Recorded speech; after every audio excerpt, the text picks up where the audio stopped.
पिशौरा सिंह जी, गुप्ता जी ते गरेवाल जी बहुत इन्होंने यार ठोक के गल्लां कहियां ने और वाकई सच्चाई यही है। और मैं बिल्कुल यही कहूँगी सेम थिंग, कॉशियसली ऑप्टिमिस्टिक। पर जिद्दां जिवें फूड सप्लाई वो सब तो बड़ा प्रॉब्लम हैगी है जिवें कि इंडिया है ना, खैर वर्ल्ड इकोनॉमी से मुरे तो कुछ भी नहीं है, बट समथिंग इट्स अनफॉर्चुनेट कि उत्थे नॉट जस्ट के मेन गवर्नमेंट बट ਜਿਹੜੀਆਂ ਛੋਟੀਆਂ ਗਵਰਨਮੈਂਟ ਨੇ ਸਾਰੇ ਲੋਕ ਗਰੀਡ ਚ ਰਿਲੀਜੀਅਸ ਪੰਗੇ ਪਾਉਣ ਚ ਇਹ ਸਭ ਵਿੱਚ ਜ਼ਿਆਦਾ ਇੰਟਰਸਟਿਡ ਰਹਿੰਦੇ ਨੇ ਕਿ and they don't even look at the world problems. They don't even look at like what needs to be done for the nation. Nothing at all they care about is ਕਿ ਬਈ ਕਿਵੇਂ ਲੋਕਾਂ ਨੂੰ ਲੜਾਈਏ, ਕਿਵੇਂ rule ਕਰੀਏ, ਕੀ ਕਰੀਏ, ਤੂੰ ਮਰਵਾ ਦਿਆ, ਤੂੰ like that's all that they do. Happy New Year, all of our NRI Press Club team and our guests. I hope you enjoyed the holidays and are having a great New Year 2023. I am your team associate Gary Singh Gorewal, Los Angeles, California. Our today's topic is, are you optimistic for the year 2023? And describe your experience in 2022. As we just jump in 2023, now I will be continue Punjabi also. ਅਸੀਂ ਹੁਣ 2023 ਦੇ ਵਿੱਚ jump ਕਰ ਗਏ ਹੈਗੇ ਆ। ਹੁਣ question ਇੱਕੋ ਹੀ ਆਉਂਦਾ ਹਰ ਇੱਕ ਦੇ ਮਾਈਂਡ ਦੇ ਵਿੱਚ, there is only one thing on everybody's mind, ਕਿ what will happen 2023? COVID is every place, triple demic is there, flu, RSV. Lot of people are confused. Number two, Ukraine and Russia, war is going on. It affecting everything. Number three, climate crisis. Fire chal rahiyan ne, hurricane floods chal rahe ne sare paase, surprise. Number four, inflation, surprise. ਮੈਨੂੰ Toronto ਤੋਂ ਮੱਲੀ ਚੀਮਾ ਸੀ ਦੱਸਦੇ ਨੇ ਕਿ ਕਾਲੀਫਲਾਵਰ 899 ਦਾ 999 ਦਾ Toronto 'ਚ ਵਿਕ ਰਿਹਾ ਹੈਗਾ, ਸਰਪ੍ਰਾਈਜ਼। ਗੋਭੀ ਦਾ ਫੁੱਲ ਇੱਥੋਂ ਲੈ ਮਿਸ਼ੀਗਨ ਤੋਂ ਲੈ। ਐਗ ਚਲੋ ਕੋਈ ਗੱਲ ਨਹੀਂ, ਕੈਲੀਫੋਰਨੀਆ ਦੇ ਵਿੱਚ ਪ੍ਰੋਬਲਮ ਆ ਰਹੀ ਹੈਗੀ ਆ, ਜਿਹੜਾ ਕਿ 299 ਦਾ ਸੀਗਾ, now it 999 to selling today some places. Restaurant prices 390 ਤੋਂ ਫੂਡ ਹੁੰਦਾ ਸੀਗਾ ਜਿਹੜਾ ਕਿ 499 ਦਾ ਸੀ, now it 999 or 1199. there's a big going when you have a order for family, there's a big cost there. ਸਭ ਤੋਂ ਵੱਡੀ ਚੀਮਾ ਸਾਹਿਬ ਹੈਲਪ ਕਰਨਗੇ। 10+2 ਸਟੂਡੈਂਟਸ ਸਾਡੇ, ਸਪੈਸ਼ਲੀ ਅਸੀਂ ਪੰਜਾਬ 'ਚ ਬੋਲਦੇ ਆ, ਪੰਜਾਬੀ ਬੋਲਦੇ ਆ, ਸਾਡੇ ਸਟੂਡੈਂਟ ਬੱਚੇ ਆ ਰਹੇ ਨੇ ਕਿਉਂਕਿ ਉੱਥੇ ਜੌਬਾਂ ਹੈ ਨਹੀਂ ਗੀਆਂ, ਤੇ ਉਹ ਬੇਸਮੈਂਟ 'ਚ ਰਹੇ ਨੇ। $2 million ਦਾ ਘਰ ਹੈਗਾ ਤੇ ਬੇਸਮੈਂਟ ਦੇ ਵਿੱਚ $3,000 $2,000 6 ਕੁੜੀਆਂ ਮੁੰਡੇ ਰਹਿ ਰਹੇ ਨੇ।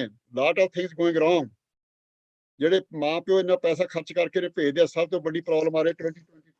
ਮੈਨੂੰ ਕਦੇ ਫੀਲ ਹੁੰਦਾ ਹੈਗਾ ਕਿ what is happening, what will be happen 2023. Ladies and gentlemen, world facing many challenges.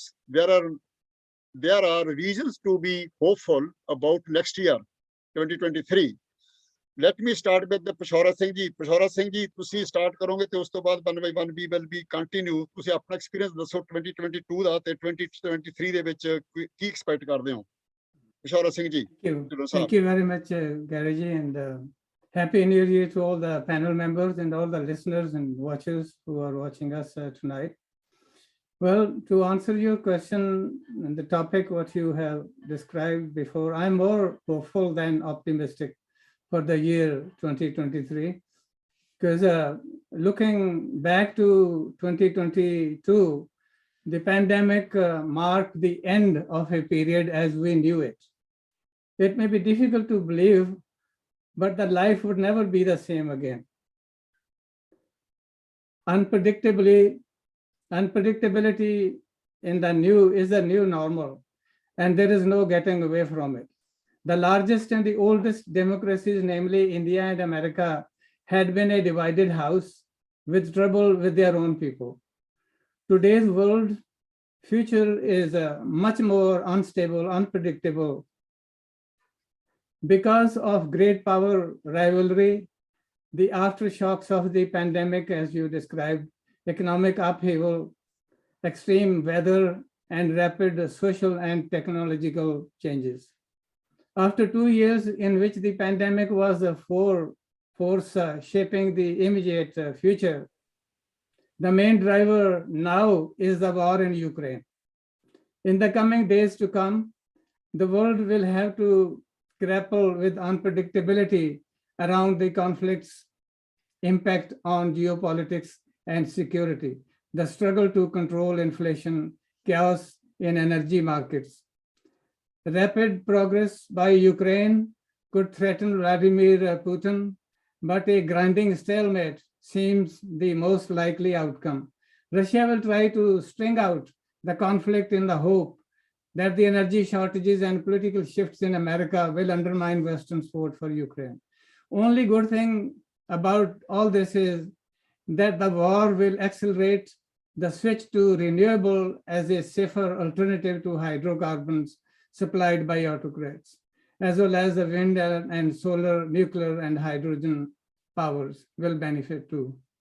I'm on But the the- America television, okay? Just But wait the there, okay? intense focus on I the can't war. talk anything. I'm on the meeting. We will, no, You can Sara sit Singh ji, down. hold it. We will cut this portion there. Okay, Jaljit, it is all Yes, sir. recording going on, while you talk.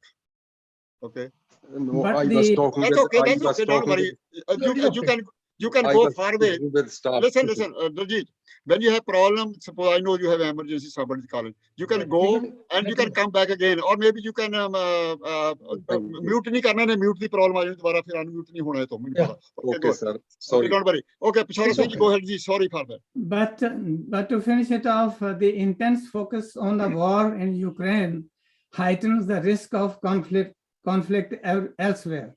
With Russia distracted, China may decide that there will never be a better time to make a move on Taiwan, or India-China tension could flare up in the Himalayas.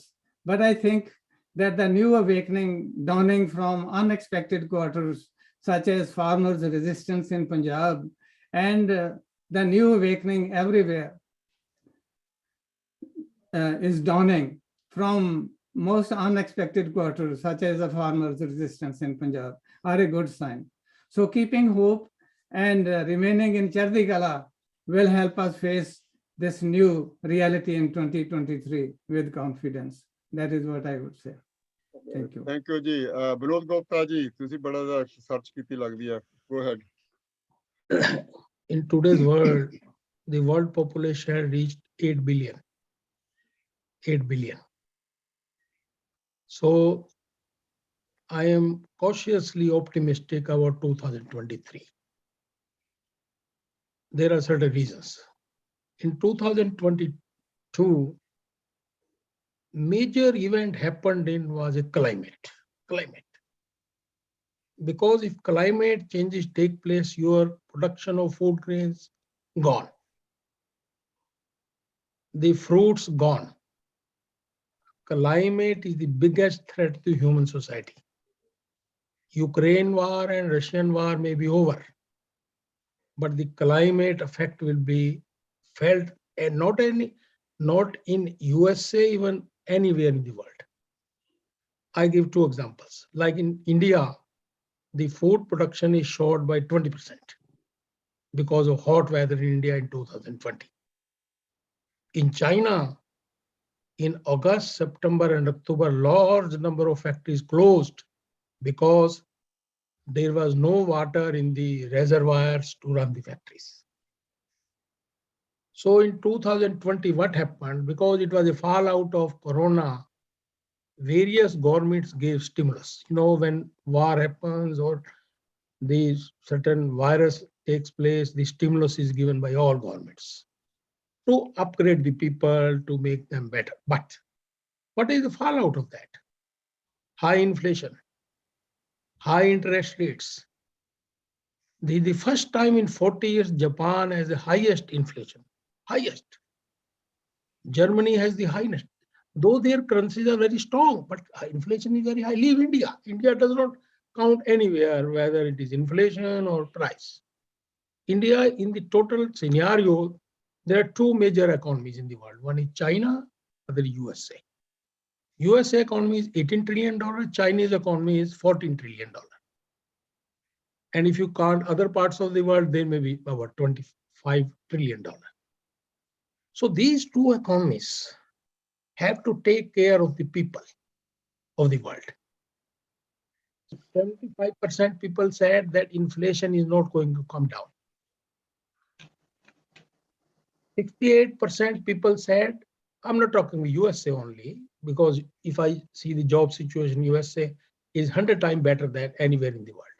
100 times better. I just track what is happening in employment, a small job, medium job, high, lot of jobs available. So I don't consider that way USA, but because you are a part of global system. So if there is a trouble in anywhere in the world, USA will be affected. Because you are dependent on each. In today's world, you are dependent any time in the history of human society, more dependent today in today's world on each other country. So your country cannot be inclusive. You cannot think of yourself as an individual, as a city, as a state, as a nation. So you have to make the policy seeing the global situation. So because China, after their COVID problem, because China has some COVID problem going on, their injections or they are getting some imported. I was reading news today that they are trying to import some genetic drugs from India. So they have a problem of COVID. COVID is still big problem in China, but they are saying China is to reopen in the mid of 2023. And when China reopens, it is the largest economy in the world. So they will be consuming energy, they will be consuming steel. So what they are saying that in end of 2023, their economy will grow 10%, 8 to 10%. That the oil will go up. Oil may go $100 in mid of 2023. The steel prices are going to go up. I was reading what was the price of lumber. Chimasaw lumber prices have gone to $1,600 to now it is going $400. There is some unit of lumber. The prices was $1,600, now it is $400. Their lumber price will increase. So the inflation is a big problem in the world today. I will come The back. latest example is that today there was a riots in Brazil. Okay. What is coming out? Riots in Brazil. Though the new government came into existence 2 months back, I'm talking international. So 2023. So what is happening in Brazil? They occupied the presidential place, Supreme Court, they have been arrested, whatever. So my point is that the 2023 is more cautiously optimistic. I'm not saying I'm not optimistic, but more problems are going to come. Certain countries will have a liquidity crisis. They will have no money to give their bonds to the people, but people are invested in the governments. Certain governments may bankrupt, default in their economies. So there is a big crisis, but the world has to be together. 2, 3 points more is that the era of cheap money is over. Era of cheap money is over in the world. USA was the biggest country where they provided cheap money, and they are paying the price for that. The GG. ਜੀ 2018-19 ਤੋਂ ਬਾਅਦ ਦੇ ਵਿੱਚ ਬਹੁਤ ਜਿਹੜੀਆਂ changes ਆਈਆਂ ਨੇ, ਇੱਕ ਤਾਂ ਕੋਵਿਡ ਦੇ ਕਰਕੇ ਤੇ ਦੂਜਾ ਕਲਾਈਮੇਟ ਦਾ ਵੀ ਬਹੁਤ ਜ਼ਿਆਦਾ ਹੈਗਾ ਅਸਰ, ਤੇ ਇਹ ਬਹੁਤ ਜ਼ਿਆਦਾ ਸੀਰੀਅਸ ਇਸ਼ੂਜ਼ ਆਏ ਸਾਡੇ ਲਈ, ਤੇ ਪਰ ਸਾਨੂੰ ਹਮੇਸ਼ਾ ਸਟਰੋਂਗ ਰਹਿਣਾ ਪੈਣਾ, ਅਸੀਂ ਗਿਵ ਅਪ ਨਹੀਂ ਕਰ ਸਕਦੇ। ਤੇ ਜਿਹੜਾ ਫੂਡ ਆ ਉਹ ਹਰ ਕੰਟਰੀ ਦੀ ਬੈਕਬੋਨ ਆ, ਹਰ ਕੰਟਰੀ ਨੂੰ ਆਪਦੇ ਆਪ ਦੇ ਉੱਤੇ ਡਿਪੈਂਡ ਹੋਣਾ ਚਾਹੀਦਾ, ਨਾ ਕਿ ਜ਼ਿਆਦਾ ਦੂਜੇ ਮੁਲਕਾਂ ਦੇ ਉੱਤੇ ਡਿਪੈਂਡ ਹੋਣਾ ਚਾਹੀਦਾ। ਹਾਂ, ਉਹਨਾਂ ਨੂੰ ਉਹਨਾਂ ਚੀਜ਼ਾਂ ਦੇ ਉੱਤੇ ਡਿਪੈਂਡ ਕਰ ਸਕਦੇ ਜਿਹੜੀਆਂ ਉਹਨਾਂ ਦੇ ਕੰਟਰੀ ਦੇ ਵਿੱਚ ਗਰੋ ਨਹੀਂ ਹੁੰਦੀਆਂ, ਤੇ ਉਹਦਾ ਉਹਨਾਂ ਨੂੰ ਸੈਕੰਡ ਸੋਲੂਸ਼ਨ ਵੀ ਰੱਖਣਾ ਚਾਹੀਦਾ ਕੋਈ ਨਾ ਕੋਈ। ਬਈ ਜੇ ਅੱਜ ਤੁਸੀਂ ਰੋਟੀ ਖਾਂਦੇ ਹੋ ਤੇ ਕੱਲ ਨੂੰ ਹੋ ਸਕਦਾ ਤੁਹਾਨੂੰ ਚਿਪਸ ਖਾਣੇ ਪੈ ਜਾਣ, ਤੇ ਉਹਦੇ ਲਈ ਪ੍ਰਪੇਅਰ ਰਹਿਣਾ ਚਾਹੀਦਾ। ਕਈ ਵਾਰੀ ਬੰਦੇ ਇਹ ਆਪਣੇ ਜਿਹੜੇ ਲੋਕ ਨੇ, ਸਪੈਸ਼ਲੀ ਇੰਡੀਅਨ ਨੇ, ਉਹ ਇਹ ਕਹਿ ਦਿੰਦੇ ਨੇ ਵੀ ਜੇ ਸਾਨੂੰ ਰੋਟੀ ਨਾ ਮਿਲੇ ਤਾਂ ਅਸੀਂ ਕੰਧ ਦੇ ਵਿੱਚ ਟੱਕਰ ਮਾਰ ਕੇ ਮਰ ਜਾਵਾਂਗੇ 2 ਡੰਗ। ਪਰ ਗੱਲ ਇਹ ਆ, ਮੇਰਾ ਆਪਦਾ ਐਕਸਪੀਰੀਅੰਸ ਆ, ਜਿੰਨੇ ਮੇਰੇ ਸਟਾਫ ਨੇ ਕਈ ਵਾਰੀ ਜਿਹੜੇ ਇੰਡੀਆ ਤੋਂ ਆਉਂਦੇ ਨੇ ਕੰਮ ਕਰਨ ਦੇ ਲਈ, ਉਹ ਇਹੀ ਕਹਿੰਦੇ ਨੇ ਜੀ, ਕਹਿੰਦੇ ਸਾਡਾ ਰੋਟੀ ਬਿਨਾਂ ਨਹੀਂ ਸਰਨਾ। ਅਸੀਂ ਉਹੀ ਜਿਹੜਾ शकरकंदियां ਵੀ ਭੁੰਨ ਕੇ ਖਾ ਲੈਂਦੇ ਆ, ਅਸੀਂ ਕਸਾਵਾ ਵੀ ਵਾਲ ਕੇ ਖਾ ਲੈਂਦੇ ਆ, ਤੇ ਅਸੀਂ ਕੁਝ ਵੀ ਨਾਲ ਸਰਵਾਈਵ ਕਰ ਲੈਂਦੇ ਆ। ਤੇ ਇਹਨਾਂ ਚੀਜ਼ਾਂ ਦੇ ਲਈ ਸਾਨੂੰ ਪ੍ਰਪੇਅਰ ਰਹਿਣਾ ਪਊਗਾ, ਕਿਉਂਕਿ ਜਿਹੜੇ ਕੁਦਰਤ ਦੇ ਵੱਸ ਦੀਆਂ ਗੱਲਾਂ ਨੇ ਉਹਨਾਂ ਨੂੰ ਅਸੀਂ ਹਿਊਮਨ ਅਸੀਂ ਉਹਨਾਂ ਨੂੰ ਨਹੀਂ ਅਸੀਂ ਚੇਂਜ ਕਰ ਸਕਦੇ। ਤੇ ਬਾਕੀ ਗੱਲ ਇਹ ਆ ਵੀ ਜਿਹੜੇ NRIs ਨੇ, ਆਪਾਂ ਨੂੰ ਜਿਹੜੇ ਆਪਾਂ NRI ਆਪਾਂ ਸਾਰੀ ਦੁਨੀਆ ਦੇ ਵਿੱਚ ਬੈਠੇ ਆ, ਸਾਨੂੰ NRI ਪ੍ਰੈਸ ਨੂੰ ਤਨੋਂ ਮਨੋਂ ਸਟਰੋਂਗ ਕਰਨਾ ਚਾਹੀਦਾ, ਕਿਉਂਕਿ ਅਸੀਂ ਜਿਹੜਾ ਇੱਕ ਦੂਜੇ ਦਾ ਸਹਿਯੋਗ ਦੇ ਸਕੀਏ ਤੇ ਇੱਕ ਦੂਜੇ ਦੀ ਪ੍ਰੋਬਲਮ ਅਸੀਂ ਜ਼ਿਆਦਾ ਸਮਝਦੇ ਆ। ਜਿਹੜੇ ਸਾਤੋਂ ਦੂਰ ਬੈਠੇ ਨੇ ਉਹ ਸਾਨੂੰ ਇਸ ਮੀਡੀਆ ਰਾਹੀਂ ਸਾਨੂੰ ਨੇੜੇ ਲਿਆ ਸਕਦੇ ਨੇ। ਤੇ ਮੈਂ ਬਹੁਤ ਵਧੀਆ ਸਰਦਾਰ ਪਿਸ਼ੌਰਾ ਸਿੰਘ ਉਹਨਾਂ ਦੀ ਗੱਲ ਸੁਣੀ ਮੈਂ, ਤੇ ਬਾਕੀਆਂ ਦੀ ਮੈਂ ਸੁਣੂਗਾ। ਤੇ ਮੇਰਾ ਖਿਆਲ ਆ ਵੀ ਸਾਨੂੰ ਪ੍ਰਪੇਅਰ ਰਹਿਣਾ ਚਾਹੀਦਾ, ਕਿਉਂਕਿ ਬਹੁਤ ਅਸੀਂ ਉਤਰਾਅ ਚੜਾਅ ਦੇਖੇ। ਮੈਨੂੰ 38 ਸਾਲ ਹੋ ਗਏ ਇੰਡੀਆ ਛੱਡੇ ਨੂੰ, ਤੇ ਤੁਹਾਨੂੰ ਤਾਂ ਬਹੁਤ ਜ਼ਿਆਦਾ ਚਿਰ ਹੋ ਗਿਆ। ਹਾਂ, 23 ਦਾ ਇਹ ਆ ਬਈ ਆਪ ਦੇ ਆਪ ਨੂੰ ਪ੍ਰਪੇਅਰ ਕਰਨਾ ਚਾਹੀਦਾ।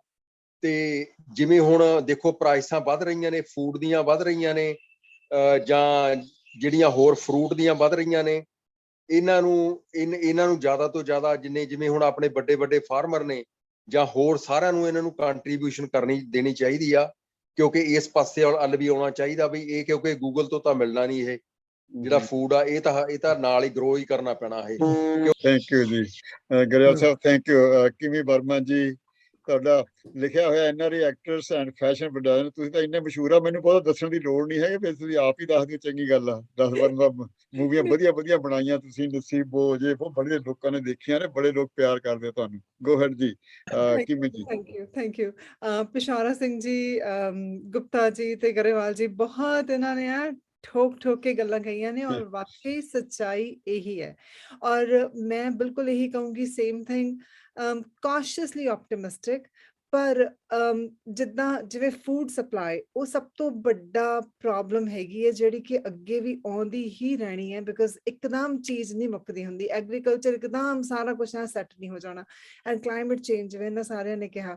ਐਂਡ ਇਹ ਮੈਨੂੰ ਹੁਣ ਚੇਤੇ ਆਉਂਦਾ ਵਾ ਵੀ ਜਦੋਂ ਚਾਈਨਾ ਦੇ ਵਿੱਚ ਜਦੋਂ ਫੈਮਿਨ ਹੋਇਆ ਸੀ, ਉਸ ਵੇਲੇ ਉਹਨਾਂ ਨੇ, ਕਿਉਂਕਿ ਫੂਡ ਸਪਲਾਈ ਨਹੀਂ ਸੀ, ਤਾਂ ਉਹਨਾਂ ਨੇ ਫਿਰ ਕੀੜੇ ਮਕੌੜੇ ਚਮਗਾਦੜੇ ਸਭ ਖਾਣੇ ਸਟਾਰਟ ਕਰਤੇ ਸੀ। ਗਵਰਨਮੈਂਟ ਨੇ ਲੀਗਲ ਕਰਤਾ ਸੀ ਵੀ ਬਾਂਦਰ ਨੂੰ ਮਾਰ ਕੇ ਖਾ ਸਕਦੇ ਹੋ, ਕੁਛ ਵੀ ਖਾ ਸਕਦੇ ਹੋ।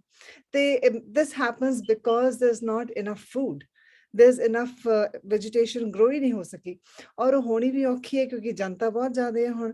ਤੇ ਜਿਵੇਂ ਇਹਨਾਂ ਤਿੰਨਾਂ ਨੇ ਬੜਾ ਸੋਹਣਾ ਪੁਆਇੰਟ ਆਊਟ ਕੀਤਾ, and yes it's very unfortunate, ਪਰ again we have to be optimistic, ਹੈ ਨਾ। ਚੀਜ਼ਾਂ ਆਪਾਂ ਕਰ ਸਕਦੇ ਹਾਂ, ਤੇ ਐਜ਼ NRI ਪ੍ਰੈਸ, ਲਾਈਕ ਜੋ ਆਪਾਂ whatever we can do, we should be doing, ਜਿੰਨੇ ਰਿਸੋਰਸਿਸ ਆਪਾਂ ਆਪਣੇ ਵੱਲੋਂ ਲਗਾ ਸਕਦੇ ਹਾਂ, ਇਹ ਹੋਣੇ ਚਾਹੀਦੇ ਨੇ।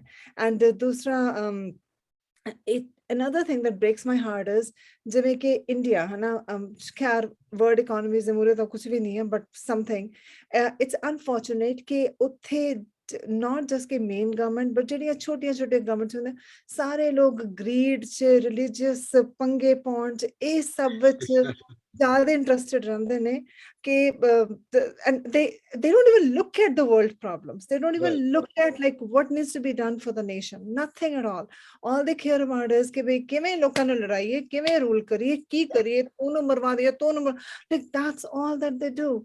It's really unfortunate, but I'm hoping ਕਿ ਖੈਰ ਉਹ ਤਾਂ ਮੈਨੂੰ ਪਤਾ ਨਹੀਂ ਕਿੱਧਰ ਨੂੰ ਜਾਊਗਾ, but 2023 ਦੇ ਵਿੱਚ I'm hoping that responsible economies of the country, of the world, will be able to get a grip on all this. And again ਉਹੀ ਹੋਊਗਾ ਕਿ ਜਿਹੜੀਆਂ ਅੱਛੀਆਂ ਨੇ, ਵਧੀਆ ਨੇ, they will keep going forward. But food crisis is very on top of my list. It's going to be very very important. ਹਾਂਜੀ, ਮੈਂ ਤਾਂ ਇਸ ਥੈਂਕ ਯੂ ਜੀ। ਕਿਮੀ ਜੀ, ਤੁਸੀਂ ਸੋਚਣਾ ਹੈਗਾ, ਤੁਸੀਂ ਹੈਲਥ ਇਸ਼ੂ ਤੇ ਵੀ ਬੜੇ ਐਕਸਪਰਟ ਹੈਗੇ ਹੋ, I know it very well. We are coming after that, that's fine. 23 ਦੀ ਗੱਲ ਆਉਣੀ ਹੈ, ਥੋੜਾ ਸੋਚਿਓ। ਹਰਿੰਦਰ ਚੀਮਾ ਜੀ ਬੜੇ ਇਹ ਪਕੜਦੇ ਹੁੰਦੇ ਆ ਗੱਲਾਂ, ਫਿਰ ਇਹਨਾਂ ਨੂੰ ਵੀ ਥੋੜਾ ਜਿਹਾ ਆਪਾਂ ਪਕੜ ਕੇ ਫਿਰ ਗੱਲ ਕਰਨੀ ਆ। ਕੀ ਕਹਿੰਦੇ ਨੇ ਚੀਮਾ ਸਾਹਿਬ, ਲਾਇਰ ਸਾਹਿਬ? ਹਾਂਜੀ, ਥੈਂਕ ਯੂ ਗਰੇਵਾਲ ਸਾਹਿਬ ਜੀ। ਹਾਂਜੀ, ਥੈਂਕ ਯੂ ਗਰੇਵਾਲ ਸਾਹਿਬ। ਸਾਰਿਆਂ ਦੇ ਵਿਚਾਰ ਸੁਣੇ ਤੇ ਬੇਸਿਕ ਗੱਲਾਂ ਇਹੀ ਨੇ, ਜਿਵੇਂ ਪਰੇਸ਼ਾਨੀ, ਚਲੋ ਇੱਕ ਕੋਵਿਡ ਦੀ ਗੱਲ ਸੀ, ਕੋਵਿਡ ਤੇ ਹੁਣ ਜਿਹੜਾ ਪਾਸਟ ਹੋ ਗਿਆ, ਉਹਦੇ ਵਿੱਚ ਜਿਹੜੇ ਪਲੱਸ ਮਾਈਨਸ ਹੋਏ, ਠੀਕ ਹੈ, ਹੁਣ now it's a part of the life. ਜੇ ਆਉਂਦੀ ਰਹਿੰਦੀ ਬਿਮਾਰੀ, ਜਸਟ ਲਾਈਕ ਅਦਰ ਡਿਜ਼ੀਜ਼ ਇਹ ਰਹੇਗੀ, ਕਿਉਂਕਿ ਅਸੀਂ ਇਹ ਤੋਂ ਭੱਜ ਨਹੀਂ ਸਕਦੇ, ਇਸ ਕਰਕੇ ਅਸੀਂ ਬੰਦ ਨਹੀਂ ਕਰ ਸਕਦੇ, ਸ਼ਟ ਡਾਊਨ ਨਹੀਂ ਕਰ ਸਕਦੇ। Very good. ਸੈਕੰਡ, ਵਾਰ ਤੇ ਇਕਨੋਮੀ ਇਨਫਲੇਸ਼ਨ ਦੀ ਗੱਲ ਕਰਦੇ, ਗੁਪਤਾ ਜੀ ਨੇ ਡਿਟੇਲ ਚ ਦੱਸਿਆ ਸੀ, ਤੇ ਨਾਲ ਇਹ ਵੀ ਦੱਸਿਆ ਵੀ ਝੰਡੀ USA ਦੇ ਕੋਲ ਹੁੰਦੀ ਹੈ, ਤੇ ਸ਼ਰਾਰਤ ਵੀ USA ਹਰ ਪਾਸੇ ਕਰਦਾ। ਇਹਨਾਂ ਨੇ ਜੇ ਇਨਫਲੇਸ਼ਨ ਲਿਆਉਣੀ ਉਸ ਪਾਸੇ ਨੂੰ ਕਰ ਦੇਣਗੇ, ਲੜਾਈ ਹੈ ਚਾਹੇ ਯੂਕਰੇਨ ਦਾ ਪੰਗਾ ਜਾਂ ਕੋਈ ਹੋਰ, ਇਹਨਾਂ ਨੇ ਕਿਤੇ ਨਾ ਕਿਤੇ ਛੇੜੀ ਰੱਖਣਾ। ਇਹ ਲੜਾਈ ਹੁੰਦੀ ਤਾਂ ਇਹ ਖਤਮ ਵੀ ਨਹੀਂ ਹੋਣ ਦਿੰਦੇ ਹੈਗੇ। ਸੋ ਇਹ ਤਾਂ ਉਹ ਚੀਜ਼ਾਂ ਨੇ, ਪਰ ਬੇਸਿਕਲੀ ਜਿਹੜੀਆਂ ਪ੍ਰੋਬਲਮ ਦੀ ਗੱਲ ਕਰ ਰਹੇ ਹਾਂ 23 ਚ ਕੀ ਆਉਣੀਆਂ ਹੈਗੀਆਂ, ਇਨਫਲੇਸ਼ਨ, ਫੂਡ ਦੀ ਗੱਲ ਕਰ ਰਹੇ ਹੋ, ਆਇਲ ਦੀ ਗੱਲ ਕਰ ਰਹੇ ਹੋ, ਇੰਟਰਸਟ ਰੇਟ ਵਗੈਰਾ ਸਾਰੇ ਜਿਹੜੇ ਚੱਲ ਰਹੇ ਨੇ, ਹਾਊਸਿੰਗ ਹੈ, ਹਰ ਚੀਜ਼ ਕਿਹੜੇ ਪਾਸੇ ਦੇਖੋ ਸਭ ਪਾਸੇ ਉੱਪਰ ਹੀ ਜਾ ਰਿਹਾ ਹੈਗਾ। ਇਹਦੇ ਵਿੱਚ ਮੈਨੂੰ ਲੱਗਦਾ ਜਿਹੜੀਆਂ ਗਵਰਨਮੈਂਟ ਸਾਰੀਆਂ ਹੀ ਵਰਲਡ ਵਾਈਡ ਨੇ, ਉਹਨਾਂ ਦੀ ਜਿਹੜੀ ਪ੍ਰੋ ਕਾਰਪੋਰੇਟ ਏਜੰਡਾ ਹੈਗਾ ਆ, ਉਹ ਕਿਤੇ ਨਾ ਕਿਤੇ ਇਫੈਕਟ ਕਰਦਾ। ਆਮ ਲੋਕਾਂ ਬਾਰੇ ਤਾਂ ਸੋਚਦੇ ਨਹੀਂ, ਐਕਸੈਪਟ ਥੋੜਾ ਬਰੀਫ ਪੀਰੀਅਡ ਕੋਵਿਡ ਦਾ ਲੈ ਲਈਏ, ਜੋ ਲੋਕਾਂ ਨੂੰ ਗਵਰਨਮੈਂਟਾਂ ਨੇ ਥੋੜੀ ਬਹੁਤੀ ਰਾਹਤ ਦਿੱਤੀ ਹੈਗੀ ਡਾਇਰੈਕਟ, ਅਦਰਵਾਈਜ਼ ਆਮ ਲੋਕਾਂ ਬਾਰੇ ਨਹੀਂ ਸੋਚਦੇ। ਕਾਰਪੋਰੇਟ ਦੇ ਧਿਆਨ ਚ ਰੱਖ ਕੇ ਹੀ ਸਾਰੀਆਂ ਪਾਲਿਸੀਆਂ ਬਣਦੀਆਂ, ਉਹਨਾਂ ਨੂੰ ਬੈਨੀਫਿਟ ਦੇਣ ਵਾਸਤੇ ਹੀ ਸਾਰਾ ਕੁਝ ਹੁੰਦਾ ਹੈਗਾ, ਤੇ ਉਹਦਾ ਇਫੈਕਟ ਇਹ ਹੁੰਦਾ ਕਿ ਉਹਦੇ ਵਿੱਚ ਤੁਹਾਡਾ ਪੋਲੂਸ਼ਨ, ਵਾਇਲੇਸ਼ਨ, ਸੌਰੀ ਐਨਵਾਇਰਨਮੈਂਟ ਵਗੈਰਾ ਹੈਗਾ ਸਾਰਾ, ਉਹ ਵੀ ਇਹਦੇ ਵਿੱਚ ਹੀ ਆ ਜਾਂਦਾ, ਕਿਉਂਕਿ ਉਹਨਾਂ ਨੇ ਸਿਰਫ ਆਪਣਾ ਪੈਸਾ ਦੇਖਣਾ, ਉਹਦੇ ਵਾਸਤੇ ਕੀ ਇੰਡਸਟਰੀ ਕੀ ਹੁੰਦੀ, ਐਨਵਾਇਰਨਮੈਂਟ ਤੇ ਕੀ ਇਫੈਕਟ ਪੈਂਦਾ, ਦੇ ਡੋਂਟ ਬਾਦਰ ਅਬਾਊਟ ਦੈਟ। ਜਿੰਨੀ ਦੇਰ ਕੇ ਸਾਡੇ ਤੇ ਸੱਟ ਨਹੀਂ ਵੱਜਦੀ ਹੈਗੀ, ਉਨੀ ਦੇਰ ਅਸੀਂ ਉਹ ਚੀਜ਼ ਕਰੀ ਜਾਂਦੇ। ਹੁਣ ਇੱਕ ਛੋਟੀ ਐਗਜ਼ਾਮਪਲ ਇੰਡੀਆ ਚ ਕੱਲ ਪਰਸਨ ਹੋਈ ਹੈ, ਆਪਾਂ ਡਿਵੈਲਪਮੈਂਟ ਤਾਂ ਕਰਦੇ ਸਾਰੀ, ਪਰ ਆਮ ਲੋਕਾਂ ਉਹਦੇ ਬਾਰੇ ਜੇ ਕੋਈ ਪਰੇਸ਼ਾਨੀ ਆਣੀ, ਉਹਦੇ ਵਾਸਤੇ ਆਪਾਂ ਕਿੰਨਾ ਤਿਆਰ। ਇੱਕ 15 ਸਾਲ ਦੀ ਕੁੜੀ ਸੜ ਕੇ ਮਰ ਗਈ 11ਵੀਂ ਫਲੋਰ ਤੇ, ਕਿਉਂਕਿ ਅੱਗ ਲੱਗੀ ਸੀ, ਥੱਲੇ ਅੱਗ ਲੱਗੀ, ਉੱਤੇ ਤੱਕ ਉੱਥੋਂ ਥੱਲੇ ਫੈਮਿਲੀ ਸਾਰੀ ਉਹ ਕੁਦਰਤੀ ਬਾਹਰ ਸੀ, ਉਹ ਕੁੜੀ ਬਾਲਕੋਨੀ ਸੀਗੀ, ਫੈਮਿਲੀ ਘਰ ਸੀ, ਉਹ ਤਾਂ ਭੱਜ ਕੇ ਕਿਤੇ ਚਲੇ ਗਏ, ਤੇ ਬਾਅਦ ਜਾ ਕੇ ਦੇਖਿਆ ਕਿ ਕੁੜੀ ਬਾਹਰ ਕੱਲੀ ਬਾਲਕੋਨੀ ਤੇ, ਉੱਥੇ ਅੱਗ ਜਦੋਂ ਪਹੁੰਚ ਗਈ, ਉੱਤੋਂ ਚੀਕਾਂ ਮਾਰਦੀ, 25 ਮਿੰਟ ਲੱਗੇ ਨੇ, ਕਹਿੰਦੇ ਫਾਇਰ ਵੀ ਆਈ, ਸਾਰੇ ਕੁਝ, ਉਹਨੂੰ ਕੁੜੀ ਨੂੰ ਬਚਾ ਨਹੀਂ ਸਕੇ। ਕੋਈ ਕਹਿੰਦਾ ਸਾਡਾ ਪਾਣੀ ਨਹੀਂ ਉੱਥੇ ਤੱਕ ਪਹੁੰਚਿਆ, ਕਹਿੰਦੇ ਟੂਟਿਆ ਨਹੀਂ ਉੱਥੇ ਤੱਕ, ਉਹ ਸਾਡੀ ਪੌੜੀ ਨਹੀਂ ਉੱਥੇ ਤੱਕ ਜਾਈ, ਪੌੜੀ ਆਈ ਤਾਂ ਖੁੱਲੀ ਨਹੀਂ ਹੈਗੀ। ਸੋ ਸਾਡੇ ਕੋਲ ਅਰੇਂਜਮੈਂਟ ਕੋਈ ਨਹੀਂ, ਆਪਾਂ ਬਿਲਡਿੰਗਾਂ ਬਣਾਤੀਆਂ, ਹੋਰ ਕਾਰਪੋਰੇਟ ਇੰਡਸਟਰੀ ਕਰਦੇ ਹਾਂ, ਪਰ ਇਹ ਨਹੀਂ ਸੋਚਦੇ ਵੀ ਕੀ ਹੋਏਗਾ ਜੇ ਕੋਈ ਪ੍ਰੋਬਲਮ ਆਉਂਦੀ, ਉਹਨੂੰ ਹੈਂਡਲ ਕਿਵੇਂ ਕਰਨਾ। ਮੀਨਸ ਕਾਰਪੋਰੇਟ ਬਿਗ ਹਾਊਸਿਸ ਦਾ ਅਸੀਂ ਧਿਆਨ ਰੱਖਦੇ ਹਾਂ, ਛੋਟੇ ਲੋਕਾਂ ਦਾ ਧਿਆਨ ਨਹੀਂ ਰੱਖਦੇ। ਸੇਮ ਵੇ ਹੁਣ ਵੀ ਹੋ ਰਿਹਾ, ਜਿਹੜੀ ਇਨਫਲੇਸ਼ਨ ਆ ਰਹੀ ਹੋਰ ਹੋ ਰਿਹਾ। ਹੁਣ ਇੰਟਰਸਟ ਰੇਟ ਵਧਾ ਦਿੱਤੇ ਗਏ ਹੈਗੇ, USA ਚ ਵਧਾ, USA ਚ ਠੀਕ ਹੈ ਇਸ ਟਾਈਮ ਕੋਈ ਫਰਕ ਨਹੀਂ ਪੈ ਰਿਹਾ, ਪਰ ਕੈਨੇਡਾ ਚ ਇਹਦਾ ਬਹੁਤ ਫਰਕ ਪੈਣਾਗਾ। ਹੁਣ ਉਹਦਾ ਫਰਕ ਕੀ ਹੈ, ਇਨਫਲੇਸ਼ਨ ਕੰਟਰੋਲ। ਇਨਫਲੇਸ਼ਨ ਕਰਕੇ ਵੀ ਆਮ ਬੰਦਾ ਹੀ ਮਰ ਰਿਹਾ, ਕਾਰਪੋਰੇਟ ਹਾਊਸਿਸ ਵੱਡਿਆਂ ਨੂੰ ਕੋਈ ਫਰਕ ਨਹੀਂ, ਉਹਦਾ ਆਪਣਾ ਪ੍ਰੋਫਿਟ ਉਹਨੇ ਐਡ ਕਰੀ ਜਾ ਰਹੇ, ਤੇ ਜੇ ਇੰਟਰਸਟ ਰੇਟ ਵਧ ਰਹੇ ਨੇ, ਉਹ ਵੀ ਬੈਂਕਾਂ ਜਾਂ ਵੱਡੇ ਹਾਊਸ ਉਹੀ ਗੇਨ ਕਰ ਰਹੇ ਨੇ, ਆਮ ਬੰਦਾ ਤਾਂ ਉੱਥੋਂ ਮਰ, ਉਹਦੇ ਜਿਹੜਾ ਘਰ ਚ ਰਹਿ ਰਿਹਾ ਉਹ ਘਰ ਵੀ ਜਾਂਦਾ ਰਹੇਗਾ। ਸੋ ਅਲਟੀਮੇਟਲੀ ਲਾਸ ਆ ਆਮ ਬੰਦੇ ਦਾ ਹੋ ਰਿਹਾ, ਉਹਦੇ ਵਾਸਤੇ ਧਿਆਨ ਨਹੀਂ ਦੇ ਰਹੇ। ਹੁਣ ਉਹ ਪਿਸ਼ੌਰਾ ਸਿੰਘ ਜੀ ਨੇ ਸ਼ੁਰੂ ਚ ਕਿਹਾ ਸੀ ਵੀ ਇਹ ਥੋੜੀ ਚਿੰਗੀ ਦਿੱਤੀ ਹੈ, ਜਿਹੜੀ ਕ੍ਰਾਂਤੀ ਲਿਆਂਦੀ ਹੈ ਪੰਜਾਬ ਦੇ ਵਿੱਚ, ਉਹ ਹੈ, ਪਰ ਉਹ ਬਹੁਤ ਛੋਟੇ ਲੈਵਲ ਤੇ, ਕਿੱਥੇ ਤੱਕ ਪਹੁੰਚੇ ਕਿਵੇਂ ਨਹੀਂ। ਉਹ ਇੱਕ ਪਾਸੇ ਜੇ ਉਹ ਲਿਆਂਦੇ ਨੇ, ਪਰ ਉਹਦੇ ਵਾਸਤੇ ਜਿਹੜੇ ਉਹ ਦੂਜੇ ਕਾਰਪੋਰੇਟ ਜਾਂ ਬਿਗ ਹਾਊਸਿਸ ਨੇ ਬੈਠੇ, ਉਹਨਾਂ ਦੇ ਮਾਈਂਡ ਤੇ ਉਹਨਾਂ ਨੇ ਪਤਾ ਕਿਵੇਂ ਦੱਬਣਾ। ਜੇ ਹੁਣ ਉਹ 3 ਕਾਨੂੰਨ ਵਾਪਸ ਕਰਾ ਕੇ ਵੀ ਆ ਗਏ, ਤਾਂ ਉਹਨਾਂ ਨੂੰ ਟੇਢੇ ਹੱਥ ਨਾਲ ਫੜਨ ਲੱਗੇ, ਵੀ ਕੰਨ ਸਿੱਧਾ ਨਹੀਂ ਫੜਿਆ ਤੇ ਲੱਤਾਂ ਥੱਲੋਂ ਫੜ ਲਿਆ, ਦੂਜੇ ਪਾਸੇ ਫੜ ਲਿਆ, ਉਹਨਾਂ ਨੂੰ ਘੁਮਾ ਕੇ ਉੱਥੇ ਫਸਾ ਰਹੇ ਨੇ। ਉਹ ਕਿੰਨਾ, ਇਹਦਾ ਮਤਲਬ ਇਹ ਆਮ ਲੋਕਾਂ ਵਾਸਤੇ ਲੜਨ ਤੋਂ ਸਵਾਹ ਹੋ ਕੋਈ ਗੁਜ਼ਾਰਾ ਨਹੀਂ ਹੈਗਾ। ਤੇ ਫਿਰ ਉਹੀ ਗੱਲ ਹੈ, ਜਿਵੇਂ ਗੁਪਤਾ ਜੀ ਨੇ ਕਿਹਾ ਬ੍ਰਾਜ਼ੀਲ ਦੇ ਵਿੱਚ ਕੋਈ ਦੱਸਿਆ, ਉਹ ਪਤਾ ਨਹੀਂ ਕਿਹੜੀ ਗੱਲੋਂ ਰਾਈਟ ਹੈ ਕਿਵੇਂ, ਆਈ ਡੋਂਟ ਨੋ, ਪਰ ਅਲਟੀਮੇਟਲੀ ਜੇ ਲੋਕ ਮਰਨਗੇ, ਕੋਈ ਨਹੀਂ ਸੁਣਵਾਈ ਕਰੂਗਾ, ਤਾਂ ਲੋਕ ਕੀ ਕਰਨਗੇ, ਫਿਰ ਸੜਕਾਂ ਤੇ ਹੀ ਆਉਣਗੇ। ਉਹ ਜਿੰਨੀ ਦੇਰ ਉਹ ਟ੍ਰੈਂਡ, ਭਾਈ ਇੰਡੀਆ ਇੱਧਰ ਤਾਂ ਹੈਗਾ, ਬਾਹਰ ਕੰਟਰੀ 'ਚ ਆਪਣੇ USA ਕੈਨੇਡਾ ਇੱਧਰ ਤਾਂ ਨਹੀਂ ਹੈਗਾ, ਪਰ ਅਲਟੀਮੇਟਲੀ ਜੇ ਤੁਸੀਂ ਕਾਰਨਰ ਕਰ ਦਿਓਗੇ ਪੁਸ਼ ਟੁਵਰਡ ਦ ਵਾਲ, ਤਾਂ ਫਿਰ ਉਹ ਕੀ ਕਰਨਗੇ ਉੱਥੇ, ਉਹਨਾਂ ਕੋਲ ਆਪਾਂ ਇਹ ਕਹਿੰਦੇ ਕਿ ਆਪਟੀਮਿਸਟਿਕ ਕੌਸ਼ਨ ਆਪਟੀਮਿਜ਼ਮ ਹੋ ਰਿਹਾ। ਰੀਜ਼ਨ ਇਹ ਹੈ ਕਿ ਸਾਡੇ ਕੋਲ ਚੁਆਇਸ ਵੀ ਕੀ ਹੈ, ਆਪਾਂ ਡਿਜੈਕਟਡ ਤਾਂ ਹੋ ਨਹੀਂ ਸਕਦੇ ਸਭ, ਵੀ ਆਹ ਇੰਨੀਆਂ ਪ੍ਰੋਬਲਮਾਂ ਹੁਣ ਕੀ ਕਰੀਏ, ਭੱਜ ਨਹੀਂ ਸਕਦੇ।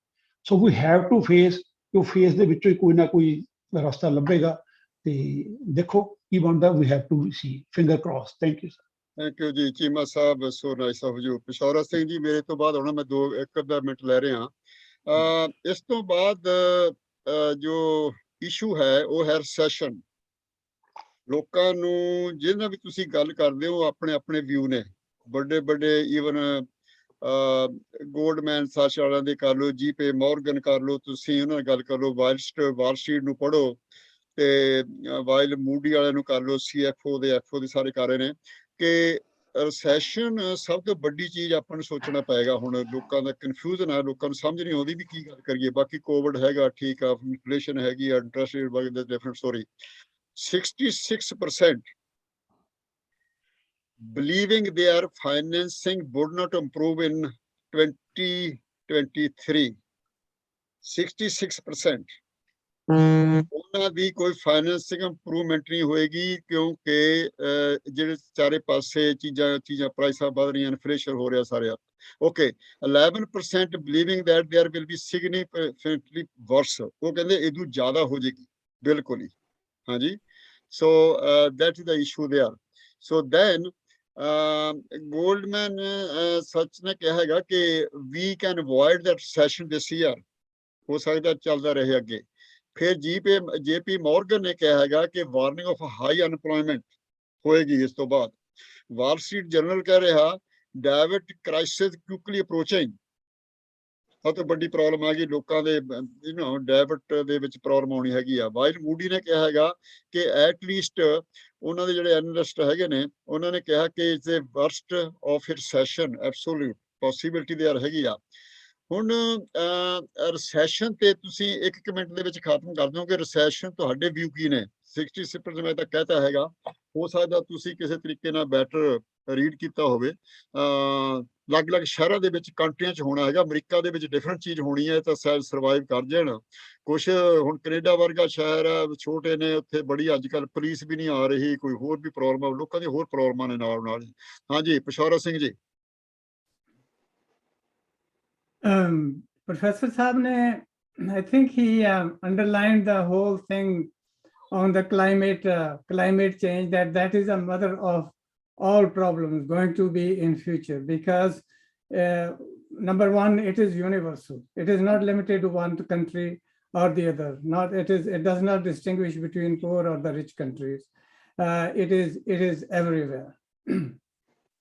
So all the other things will emanate from this one, how well the policymakers handle this. But as they say, there is a saying that it gets worse before it gets better, because as countries rush to secure their energy supplies in 2023, after all these crises which have been described before, they will be turning back, or they are turning back to dirty fossil fuel in a bigger way. But that is not going to happen without repercussions. The worldwide awareness against climate change will force the policymakers accelerate switching to renewable resources as a safer alternative. I am hopeful, not because of the policymakers, but the general awareness worldwide about all these issues which directly concern them, which is bringing people on the roads when they need to. So to sum up, I would say that what is happening in Punjab may be a small thing, as Mr. Chima described, but all big things have a humble beginning. They all start from a small thing, and if that thing is workable, it will make if it ignites, it will make a big fire. That is my hope. Thank you, ji. Gupta ji, Vinod Gupta ji. Change takes place whenever there is a consciousness in the people's mind. Consciousness is created by two things: struggles, number one; number two, by the state. I did not find anything as a national agenda of any government in the world, whether it is USA, whether it is China, India, anywhere. Neither the people are aware that all these problems are being created by climate, because basic lifeline of the world is food. If food is costly, the buying power of the common man goes down, and he cannot buy any clothes, no car, no shoes. So the recession accordingly. When the buying power goes away, recessions occur. That is the basic philosophy of recession. When you have no buying power or less buying power, recession happens. So my presumption is that there will be mild recession, because I was reading an article that in China, people saved a lot of money in COVID period. Saved a lot of money in COVID period. In India, people saved a lot of money in COVID period. So that saved money will create a boom in the consumption. just I was reading that how much is the contribution of Chinese travel to the world tourism? $200 billion. So that has started. So there will be mild recession. So mild recession means that at the same time, two things will happen. So stagflation, that inflation is high, but the economy is stagnated. Economy is stopped, not going forward. So the world economy, according to the figure, will be about 2.4, 2.5%. The US economy will be 2.5, Chinese maybe 7. Because now China has to take it, because China is a big driver of world economy, which USA has been before. In USA, the economy is saturated. You cannot sell more than, I can say, 10 million cars in USA. Maximum production USA is car 10 million. So that is it. So USA has a sustained economy. Because population is not increasing USA. Second, the buying power of USA consumer is more. So USA is not a driver of world economy. China is. Because China is the largest populated country. China is highly reserved. China has a $3.4 trillion reserves. Oh yeah, right. India has a $450 billion. So therefore, number last point is that there is no leader in the world. There is no leader in the world which can continue an intellectual thought process to carry the world forward. That is the biggest problem in nations of the world. By the way, Professor Saab, India is going to take over China in population in the next few months. By population. So you stop quoting China. You want to create more problems in India. Okay. I don't want to, but these are the statistics which tells you that Indian population is going to take over Chinese, because Chinese population is declining and we are booming. Our politicians are telling, the Chinese politicians are telling parents to be disciplined. On the other hand, our leaders are saying produce more children. Kimmy Verma ji. Being US, being a very strong country, it will not be like crazy recession, but there will be a little bit, of course, but in the world, there are many countries where it will hit a lot. Yeah. Again, everything is not treated equally. So well-to-do countries, their recession will not be too much. But because in the end, we have a lot of things that still are going for the US. So it could be like renewable energy, it could be Elon Musk, and it could be, all their Twitters and all those things. But for the rest of the world, I think there may be more recession than the US. That's what I feel. But for sure, there will be recession in some way. Very interesting. Very. Daljit ji. Thank you, Gaurav. Recession ਬਾਰੇ ਤੁਸੀਂ ਪਹਿਲਾਂ ਜਿਹੜੀਆਂ studies ਵੀ ਕੋਟ ਕੀਤੀਆਂ, ਮੈਂ ਵੀ brief ਚ ਉਹੀ ਨਟਸ਼ੈਲ gist ਨਿਕਲਦੀ ਹੈਗੀ ਹੈ। ਔਰ ਸਪੈਸ਼ਲੀ ਮੈਂ ਤਾਂ ਫਿਰ ਉਸੇ ਕਰਾਂ, it seems to be looming large on the at least Canada side, ਮੈਂ ਕਹਿ ਸਕਦਾ ਰੈਸੈਸ਼ਨ ਦਿਸ ਰਿਹਾ ਸਾਨੂੰ ਕਿ ਆਏਗਾ। ਉਹਦੇ ਵਾਸਤੇ ਇੱਕ ਇਨਫਲੇਸ਼ਨ, ਸਾਰੀ ਚੀਜ਼ਾਂ ਫੂਡ ਪ੍ਰੋਡਕਟ, ਜੇ ਪਹਿਲਾਂ ਆਪਾਂ ਗੱਲ ਕੀਤੀ ਸਾਰੀ ਮਹਿੰਗੀਆਂ, ਸਪੈਸ਼ਲੀ ਇੰਟਰਸਟ ਰੇਟ ਦੀ ਗੱਲ ਕਰਦਾ, ਜਿਸ ਤਰੀਕੇ ਨਾਲ USA ਦੇ ਵਿੱਚ ਆਈ ਸੀ, ਹਾਊਸਿੰਗ ਮਾਰਕੀਟ ਕੋਲੈਪਸ ਹੋਈ ਸੀਗੀ 2008 ਦੇ ਆਸ-ਪਾਸ, ਤੇ ਸਾਨੂੰ ਲੱਗਦਾ ਕਿ ਉਹ ਉਸੇ ਹਿਸਾਬ ਨਾਲ ਕੈਨੇਡੀਅਨ ਚੱਲਿਆ, ਕਿਉਂਕਿ USA ਨੇ ਅਜੇ ਵੀ ਕਿਹਾ ਕਿ 3 ਕੁਆਟਰ ਉਹਨਾਂ ਨੇ ਹੋਰ ਇਨਕਰੀਜ਼ ਕਰਨਾ, ਔਰ ਕੈਨੇਡਾ ਨੇ ਉਹਨੂੰ ਫਾਲੋ ਕਰਨਾ ਹੀ ਕਰਨਾ। ਜੇ ਕਰ ਗਏ 3 ਕੁਆਟਰ ਹੋਰ ਇਨਕਰੀਜ਼ ਕਰ ਗਏ ਤਾਂ ਡੈਫੀਨਿਟਲੀ ਕੋਲੈਪਸ ਹੋਣੀ ਆ ਮਾਰਕੀਟ। ਹੁਣ ਵੀ ਇਹ ਪਿੱਛੇ ਸੀਗਾ ਕਿ 50% ਜਿਹੜਾ ਇੰਟਰਸਟ ਜਿਹੜਾ ਉਹ ਟ੍ਰਿਗਰ ਪੁਆਇੰਟ ਨੂੰ ਕ੍ਰਾਸ ਕਰ ਗਿਆ, ਜਿਹੜੇ ਡੈਪਟ ਲੋਕਾਂ ਦੇ ਨੇ, ਮੀਨਸ ਉਹਨਾਂ ਦਾ ਇੰਟਰਸਟ ਇੰਸਟਾਲਮੈਂਟ ਨਾਲੋਂ ਜ਼ਿਆਦਾ ਹੋ ਗਿਆ, ਤੇ ਉਹਨੂੰ ਜਨਵਰੀ ਦੇ ਵਾਲੇ ਐਕਸਪੈਂਸ਼ਨ ਤੋਂ ਬਾਅਦ ਉਹ ਕਹਿੰਦੇ 65% ਤੱਕ ਚੱਲ ਜਾਣਾ। ਔਰ ਜੇ 3 ਕੁਆਟਰ ਹੋਰ ਹੋ ਗਏ ਤੇ ਨਾ ਤਾਂ ਕਿਸ਼ਤਾਂ ਦੇਣ ਜੋਗੇ ਪੈਸੇ ਰਹਿਣੇ ਲੋਕਾਂ ਕੋਲ, ਤੇ ਨਾ ਹੀ ਫੂਡ ਵਾਸਤੇ ਕੀ ਕਰਨਗੇ ਕੀ। ਸੋ ਰਿਸੈਸ਼ਨ ਦੇ ਤਾਂ ਚਾਂਸਸ ਲੱਗਦੇ, ਪਰ ਇੱਕੋ ਇੱਕ ਅਸੀਂ ਜਿਹੜੀ ਹੋਪਫੁਲ ਹੁੰਦੀ, ਕਿਉਂਕਿ ਇੱਥੇ ਪੋਲੀਟੀਕਲ ਵੀ ਇੰਸਟੇਬਿਲਿਟੀ ਜੀ ਹੈਗੀ ਹੈ। ਰੀਜ਼ਨ ਕਿ ਫੈਡਰਲ ਇਲੈਕਸ਼ਨ ਨੂੰ ਅਜੇ 1.5 ਸਾਲ ਹੀ ਹੋਇਆ, ਤੇ 2 ਸਾਲ ਟਰਮ ਮੈਕਸਿਮਮ ਹੁੰਦੀ ਹੈ ਜਿਹੜੀ ਮਾਈਨੋਰਟੀ ਗਵਰਨਮੈਂਟ ਦੀ ਚੱਲ ਰਹੀ ਹੈਗੀ ਹੈ। ਤੇ ਜੇ ਕਿਤੇ ਇਲੈਕਸ਼ਨ ਜਲਦੀ ਆ ਜਾਂਦੀ, ਹੁਣੇ ਨਹੀਂ ਪਤਾ ਉਹ ਇਲੈਕਸ਼ਨ ਲੋਕਾਂ ਦੇ ਫਾਇਦੇ ਚ ਹੋਊਗੀ ਕਿ ਨੁਕਸਾਨ ਹੋਊਗੀ। ਸੋ ਦਾ ਉਹ ਅਨਦਰ ਕੁਐਸਚਨ ਹੈਗਾ ਕਿ ਉਹਦੇ ਵਾਸਤੇ ਹੋ ਸਕਦਾ ਕੁਝ ਰਿਲੀਫ ਦੇਣ ਦੀ ਲੋਕਾਂ ਨੂੰ ਕੋਸ਼ਿਸ਼ ਕਰਨ। ਕੈਨੇਡਾ ਦੀ US, ਕੈਨੇਡਾ ਦੀ ਗੱਲ ਕਰ ਰਹੇ ਹੋ? ਕੈਨੇਡਾ ਦੀ ਗੱਲ ਕਰ ਰਹੇ ਹਾਂ ਜੀ। ਕੈਨੇਡਾ ਤੇ ਚਲੋ ਸਮਾਲ ਫਰਾਈ ਹੈਗੀ। ਠੀਕ ਹੈ। No, that's okay. ਸਾਡੇ ਵਾਸਤੇ ਤਾਂ ਦੈਟਸ ਅਸੀਂ ਤਾਂ ਕੈਨੇਡਾ ਦੇ ਨਾਲ ਚੱਲਣਾ, ਅਸੀਂ ਯੂਐਸਏ ਦੇ ਨਾਲ ਚੱਲਣਾ।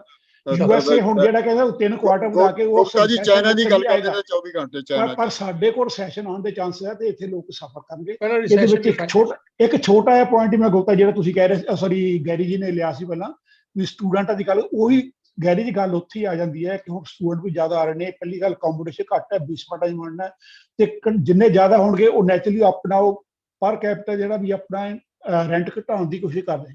ਹੁਣ ਜਿੱਥੇ ਮੌਰਗੇਜ ਵੱਧ ਗਏ, ਸਾਰੇ ਪ੍ਰੋਪਰਟੀ ਵੈਲਿਊ ਵੱਧ ਗਈ ਹੈ ਤੇ ਨੈਚੁਰਲੀ ਇਸ ਟਾਈਮ ਰੈਂਟ ਵੀ ਕ੍ਰਾਈਸਿਸ ਹੋ ਗਿਆ, ਰੈਂਟ ਬਹੁਤ ਹਾਈ ਹੋ ਗਏ ਹੈਗੇ ਤੇ ਉਹ ਸਟੂਡੈਂਟ ਨੂੰ ਪੇ ਕਰਨੇ ਪੈਣੇ। ਅਜੇ ਕਿ ਇਮੀਗ੍ਰੇਸ਼ਨ ਤੋਂ ਇਨਕਮ ਕੈਨੇਡਾ ਕੋਲ ਇਹੀ ਹੈ ਪਰ ਉਹ ਬੈਨੀਫਿਟ ਅਸੀਂ ਨਹੀਂ ਦਿੱਤੇ ਜਾ ਰਹੇ ਤੇ ਸਟੂਡੈਂਟ ਉਹੀ ਗੱਲ 5-5 6-6 10-10 ਵੀ ਰਹਿ ਰਹੇ ਨੇ ਬੇਸਮੈਂਟਾਂ 'ਚ ਕਿ ਉਹਨਾਂ ਕੋਲ ਵੀ ਚੁਆਇਸ ਕੋਈ ਨਹੀਂ ਹੈ। ਥੈਂਕ ਯੂ ਜੀ। ਦਿਲਜੀਤ ਜੀ ਆ ਰਹੀ ਆਵਾਜ਼? ਦਿਲਜੀਤ ਗਰੇਵਾਲ ਤੁਸੀਂ ਦੱਸੋ 3-4 ਕੰਟਰੀ ਤੁਹਾਡੇ ਜਿਹੜੇ ਕੰਟਰੀ ਓਨ ਕਰਦੇ ਹੋ ਉਸ ਏਰੀਆ ਦੇ ਵਿੱਚ ਕੀ ਤੁਹਾਡੇ ਰਿਸੈਸ਼ਨ ਆਏਗਾ? ਦੇਖੋ ਜੀ, ਜੇ ਇਹ ਰਿਸੈਸ਼ਨ 9 ਮੇਰਾ ਖਿਆਲ ਆ, ਜਿਹੜਾ ਰਿਸੈਸ਼ਨ ਦਾ 9 ਆ, ਜਦੋਂ ਅਸੀਂ ਜੰਮੇ ਆ ਮੇਰਾ ਖਿਆਲ ਆ ਉਦੋਂ ਕੀ ਇਹ ਰਿਸੈਸ਼ਨ ਦਾ ਇਹਨਾਂ ਨੇ ਜਨਮ ਲਿਆ ਤੇ ਕਿਉਂਕਿ ਸਭ ਤੋਂ ਪਹਿਲੇ ਲੋਕਾਂ ਨੂੰ ਤਾਂ ਮੇਰਾ ਖਿਆਲ ਰਿਸੈਸ਼ਨ ਦਾ ਨਹੀਂ ਪਤਾ ਸੀਗਾ ਤੇ ਇਹ ਰਿਸੈਸ਼ਨ ਤਾਂ ਜੀ ਦੇਖੋ ਜੋ ਮੇਰੇ ਤਜਰਬੇ ਦੇ ਨਾਲ ਤਾਂ 10 ਸਾਲ ਬਾਅਦ ਤਾਂ ਆਉਂਦਾ ਹੀ ਆ। ਕਈ ਵਾਰੀ ਕੀ ਕਰਦੇ ਨੇ ਲੋਕ ਓਵਰ ਇਨਵੈਸਟ ਕਰ ਲੈਂਦੇ ਨੇ, ਉਹ ਤੋਂ ਬਾਅਦ ਦੇ ਵਿੱਚ ਉਹਨਾਂ ਨੂੰ ਪ੍ਰੋਬਲਮਾਂ ਸ਼ੁਰੂ ਹੁੰਦੀਆਂ ਨੇ।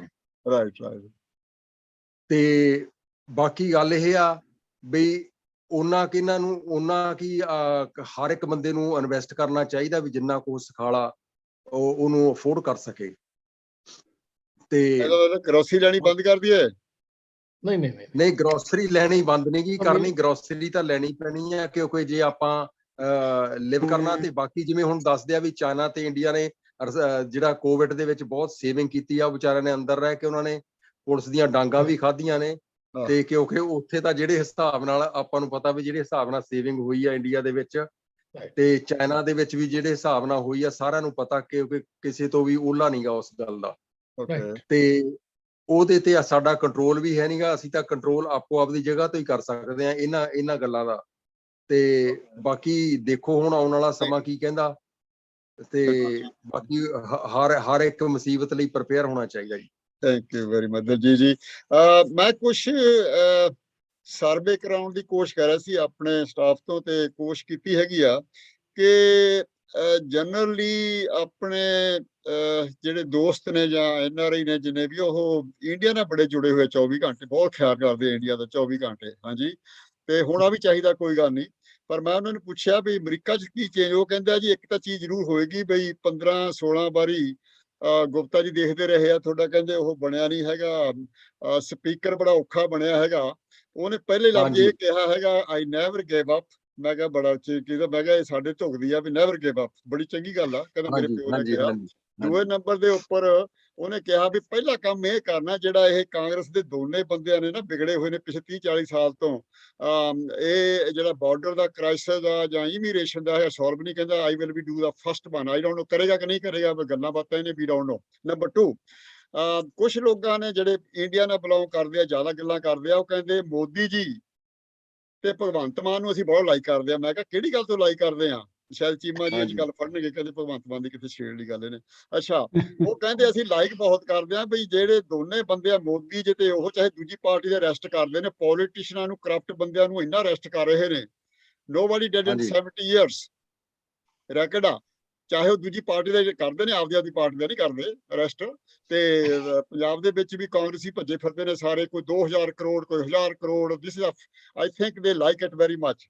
ਬਾਕੀ ਇੰਡੀਅਨ ਗਵਰਨਮੈਂਟ ਦਾ ਲੋਕਾਂ ਨੇ ਇਹ ਕੀਤਾ ਹੈ ਕਿ now Indian government start how to behave and attract NRI। ਹੁਣ ਕੀ ਆ, ਮੋਦੀ ਜੀ ਵੀ ਚੇਂਜ ਥੋੜਾ ਜਿਹਾ ਹੋਇਆ ਕਿ NRI ਨਾਲ ਪਿਆਰ ਨਾਲ ਗੱਲ ਕਰਿਆ ਕਰੋ, ਉਹਨਾਂ ਨੂੰ ਇਨਵੈਸਟਮੈਂਟ ਕਿਵੇਂ ਕਰਾਉਣੀ ਆ, ਠੀਕ ਨਹੀਂ। ਉਹਨਾਂ ਨੇ ਹੁਣ ਦਰਸ਼ਨ ਧਾਲੀਵਾਲ ਨੇ ਆਪਣੇ ਪਿਛਲੇ ਸਾਲ ਉਹਨੇ ਕਿਸਾਨ ਮੂਵਮੈਂਟ 'ਚ ਕਿਤੇ ਲਾਤੇ ਹੋਣੇ ਕੈਂਪ ਕੁੰਪ, ਉਹਨੂੰ ਵੀਜ਼ਾ ਹੀ ਬੰਦ ਕਰਤਾ, ਏਅਰਪੋਰਟ ਤੇ ਜਾਣ ਨਹੀਂ ਦਿੱਤਾ। ਹੁਣ ਉਹਨੂੰ ਕਹਿਤਾ ਵੀ ਤੈਨੂੰ ਅਸੀਂ ਅਵਾਰਡ ਦੇਵਾਂਗੇ। ਉਹ ਕੱਲ ਮੈਂ ਕਾਲ ਕੀਤੀ ਉਹਨਾਂ ਸਵੇਰੇ ਹੀ, ਮੈਂ ਕਿਹਾ ਤੈਨੂੰ ਦਰਸ਼ਨ ਜੀ ਤੇ ਤੁਹਾਨੂੰ ਪਹਿਲਾਂ ਤਾਂ ਪਿਛਲੇ ਸਾਲ ਵਾਪਸੀ ਕਰਤਾ ਸੀ, ਹੁਣ ਤੁਹਾਨੂੰ ਅਵਾਰਡ ਮਿਲ ਰਿਹਾ, ਮੈਨੂੰ ਸਮਝ ਨਹੀਂ ਆ ਰਿਹਾ ਜੀ ਇੰਨਾ ਸਾਲ ਦੇ ਵਿੱਚ ਕਿਵੇਂ ਚੰਗਾ ਬੰਦਾ ਹੋ ਗਿਆ।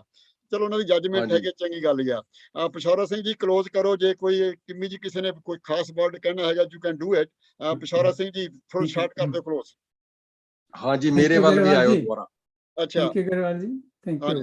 ਤੁਸੀਂ ਉਹ ਰਿਸੈਸ਼ਨ ਦੀ ਗੱਲ ਜਿਹੜੀ ਚੱਲ ਰਹੀ ਸੀ ਪਹਿਲਾਂ, ਹਾਂ ਦੇਖੋ ਰਿਸੈਸ਼ਨ ਅਮਰੀਕਾ ਵਿੱਚ ਵੀ ਪੋਲੀਟੀਕਲ ਸਟੇਬਿਲਿਟੀ, ਐਪਰੈਂਟ ਸਟੇਬਿਲਿਟੀ ਦੇ ਬਾਵਜੂਦ ਰਿਸੈਸ਼ਨ ਤਾਂ ਜ਼ਰੂਰ ਆਵੇਗਾ ਇੱਥੇ ਵੀ। ਤੇ ਰਿਸੈਸ਼ਨ ਦਾ ਕੋਈ ਵੀ ਜਦੋਂ ਵੱਡੀ ਸੰਕਟ ਆਉਂਦਾ ਉਦੋਂ ਉਹਦਾ ਸਭ ਤੋਂ ਜਿਹੜਾ ਉਹ ਵਧੀਆ ਤਰੀਕਾ ਉਹ ਤਾਂ ਹੀ ਉਹ ਫਾਈਟ ਆਊਟ ਹੋ ਸਕਦੀ ਹੈ if the country is united, ਯਕਮੁਖਤ ਨੇਸ਼ਨ। ਅਨਫੋਰਚੂਨੇਟਲੀ ਭਾਵੇਂ Republicans they did worse than expected in the mid term elections. ਤੇ ਸੋਸ਼ਲ ਤੇ ਕਲਚਰਲ ਡਿਵਾਈਡ ਜਿਹੜੀਆਂ ਸਾਡੇ ਆਪਣੇ ਇਸ ਮੁਲਕ ਵਿੱਚ, ਜਿਵੇਂ ਅਬੋਰਸ਼ਨ ਤੇ ਗਨਸ ਕੰਟਰੋਲ ਤੇ ਹੌਟ ਬਟਨ ਇਸ਼ੂਜ਼ ਨੇ, they continue to widen after a string of contentious Supreme Court rulings. So Donald Trump, on the other hand, is a formal entry into the 2024 presidential race is not a very good news either, to make the country united. So ਜਿਸ ਤਰ੍ਹਾਂ ਮੈਂ ਪਹਿਲਾਂ ਦੱਸਿਆ ਸੀਗਾ ਕਿ the world ਦੀਆਂ oldest and the largest democracies ਜਿਹੜੀਆਂ they had been in trouble, this continues here. ਜਿਹੜੀ ਤੁਸੀਂ ਭਗਵੰਤ ਮੋਦੀ ਸਾਹਿਬ ਦੀ ਗੱਲ ਕੀਤੀ ਆ, that is very interesting, ਕਿਉਂਕਿ ਉਹ ਭਗਵੰਤ ਮਾਨ ਤਾਂ ਜ਼ਾਹਰਾ ਤੌਰ ਤੇ ਗੱਲਾਂ ਜਿਹੜੀਆਂ ਕਰ ਰਿਹਾ ਉਹ ਲੋਕਾਂ ਨੂੰ ਬੜੀ ਅਪੀਲ ਕਰ ਰਹੀਆਂ, ਔਰ ਉਹਨਾਂ ਲੋਕਾਂ ਨੇ ਕਦੀ ਪਹਿਲਾਂ ਸੁਣੀਆਂ ਨਹੀਂ ਸੀ। ਜਿਸ ਤਰ੍ਹਾਂ ਉਹਦਾ ਮੋਡਸ ਆਪਰੈਂਡੀ ਹੈ ਉਹ ਵੀ ਲੋਕਾਂ ਨੂੰ ਪਸੰਦ ਆ। ਤੇ ਮੋਦੀ ਸਾਹਿਬ ਦੀ ਚੰਗੀ ਗੱਲ ਇਹ ਹੈ ਕਿ ਉਹ ਵੀ ਜਿਹੜਾ ਹੈ ਨਾ, ਉਹ ਵੀ ਮੈਨੂੰ ਇੰਝ ਲੱਗਦਾ ਜਿਵੇਂ ਭਗਵੰਤ ਦੀ ਜਿਹੜੀ ਆ ਉਹ ਪਿੱਠ ਠੋਕ ਰਹੇ ਹੁੰਦੇ ਆ ਵੀ ਠੀਕ ਹੈ ਕਾਕਾ ਕਰ, ਜਿਹੜੇ ਕੰਮ ਤੋਂ ਸਫਾਈ ਕਰ ਰਹੇ ਦੇ ਕਰ। ਕਿਉਂਕਿ ਜਿਹੜੇ ਬੰਦੇ ਭੱਜ ਕੇ ਬੀਜੇਪੀ ਵਿੱਚ ਵੜ ਗਏ ਸੀ ਜਾ ਕੇ, ਮੋਦੀ ਸਾਹਿਬ ਉਹਨਾਂ ਦੀ ਹੈਲਪ ਨਹੀਂ ਕਰ ਰਹੇ। ਉਹਦੇ ਵੀ ਠੀਕ ਹੈ, ਇਹਨਾਂ ਵਿੱਚ ਜੋ ਜਿਹੜਾ ਹੈਗਾ ਉਹ ਕਰਨ ਵਾਲਾ, let them face the music. So I think they are both what you said in the setup, they are both doing a great job. Thank you. ਮੈਂ ਸਿਰਫ ਇਹ ਗੱਲ ਕਹਿ ਦਿਓ ਗੁਪਤਾ ਜੀ, ਕਹਿ ਦਿਓ। ਜਿੱਥੇ ਇਹ ਚੀਜ਼ਾਂ ਅਫੈਕਟ ਕਰਦੀਆਂ ਹੈ, ਜਿੱਦਾਂ ਮੈਂ ਤੁਹਾਨੂੰ ਐਗਜ਼ਾਮਪਲ ਦੇਣਾ, ਜੈ ਲਲਿਤਾ ਨਾ ਤਾਮਿਲਨਾਡੂ ਦੀ ਚੀਫ ਮਿਨਿਸਟਰ ਸੀ, ਪਰ ਉਹ ਹਾਈਲੀ ਕਰਪਸ਼ਨ ਸੀ, ਉਹਦੇ ਕੋਲ ਕਿੰਨੇ ਤਰ੍ਹਾਂ ਦੇ ਸੈਂਡਲ ਤੇ, ਪਰ ਉਹ ਇਲੈਕਸ਼ਨ ਜਿੱਤ ਗਈ। ਮੈਂ ਜਿਹੜੀ ਮੋਦੀ ਹੈ, ਭਗਵੰਤ ਮਾਨ ਹੈ, ਮੈਂ ਐਜ਼ ਏ ਇੰਡੀਵਿਜੂਅਲ ਤਾਂ ਠੀਕ ਹੈ, ਆਈ ਐਗਰੀ ਜਿਹੜੀ ਪਿਛੋੜਾ ਜੀ ਨੇ ਗੱਲ ਕੀਤੀ, ਪਰ ਥੋੜੀ ਪਾਲਿਸੀਆਂ ਨੇ ਕੰਟਰੀ ਨੂੰ ਫਾਰਵਰਡ ਕੀ ਕਰਨਾ, ਦੈਟ ਇਜ਼ ਵੈਰੀ ਇੰਪੋਰਟੈਂਟ।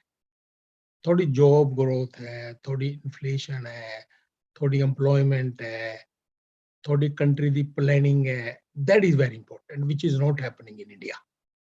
ਤੁਸੀਂ ਉਹਨੂੰ ਅਰੈਸਟ ਕਰ ਲਿਆ, ਉਹ ਕੋਰਟਾਂ 'ਚ ਬਰੀ ਹੋ ਜਾਂਦੇ ਨੇ, ਵਿਟਨੈਸਿਸ ਨਹੀਂ ਹੁੰਦੀਆਂ, ਉਹ ਇੱਕ ਤੁਸੀਂ ਆਪਣੀ ਇਮੇਜ ਬਣਾਉਣ ਦੇ ਚੱਕਰ 'ਚ ਹੁੰਦਾ। ਵੇਖੋ ਦਿਲਜੀਤ ਉਹਨਾਂ ਨੇ ਵੀ ਆਖਿਆ ਸੀ, ਔਰ ਕਿਮੀ ਉਹਨਾਂ ਨੇ ਵੀ ਉਹਨੂੰ ਰੀਇਨਫੋਰਸ ਕੀਤਾ ਸੀ ਕਿ ਹੋਪ ਹੈ ਜਿਹੜੀ ਨਾ ਉਹ ਨਹੀਂ ਛੱਡਣੀ ਚਾਹੀਦੀ। There are three things which will last. India ਨੂੰ ਵਿੱਚ ਨਹੀਂ ਸੀ ਲਿਆ ਹੋਪ ਤੇ। Hope, faith and love. We should, they will be there ever. So we shouldn't lose hope into 2023. ਅਸ਼ੋਰਾ ਜੀ, ਬੰਦਾ ਇੰਸ਼ੋਰੈਂਸ ਕਿਉਂ ਕਰਾਉਂਦਾ? ਗੈਰੀ ਜੀ ਕਿਹਦੀ ਵਾਰੀ ਹੈ ਹੁਣ? ਇਹ ਮਾਈਕ ਫੜ ਕੇ ਫਿਰ ਛੱਡਦੇ ਨਹੀਂ ਹੈਗੇ, ਮੈਂ ਤਾਂ ਕਿਹਦੀ ਵਾਰੀ?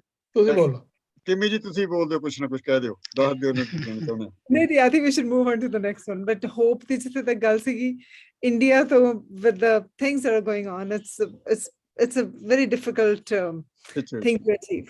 Anyhow, carry on ਜੀ, next. ਹਾਂਜੀ ਗੈਰੀ, ਜਿਹੜੀ ਗੱਲ ਤੁਸੀਂ ਪੁੱਛ ਰਹੇ ਸੀ ਵੀ ਮੈਂ ਬੋਲਾਂਗਾ, ਗੱਲ ਇਹ ਹੈ ਕਿ ਦੋਹਾਂ ਦੇ ਆਪਣੇ ਆਪਣੇ ਵੱਖਰੇ ਵੱਖਰੇ ਮੋਟਿਵ ਹੈਗੇ ਆ। ਜਿੱਥੋਂ ਤੱਕ ਮੋਦੀ ਦਾ ਤੇ ਹੈ ਕਿ ਕਿਹਨੂੰ ਫੜ ਕੇ ਫਸਾਉਣਾ ਤੇ ਉਹਨੂੰ ਮੈਂ ਆਪਣੇ ਵੱਲ ਲੈ ਕੇ ਆਉਣਾ, ਸਾਰੀ ਜਗ੍ਹਾ ਜਾ ਰਹੀ ਹੈ, ਠੀਕ ਜਾ ਰਹੀ ਹੈ। ਉਹਦਾ ਪਰਪਸ ਹੈ ਉਹਨਾਂ ਲੋਕਾਂ ਨੂੰ ਲੈ ਕੇ ਆਪਣੇ ਅੱਜ ਕਿਵੇਂ ਸ਼ਾਮਲ ਕਰਾਉਣਾ, ਆਹ ਪਰਪਸ ਹੈ।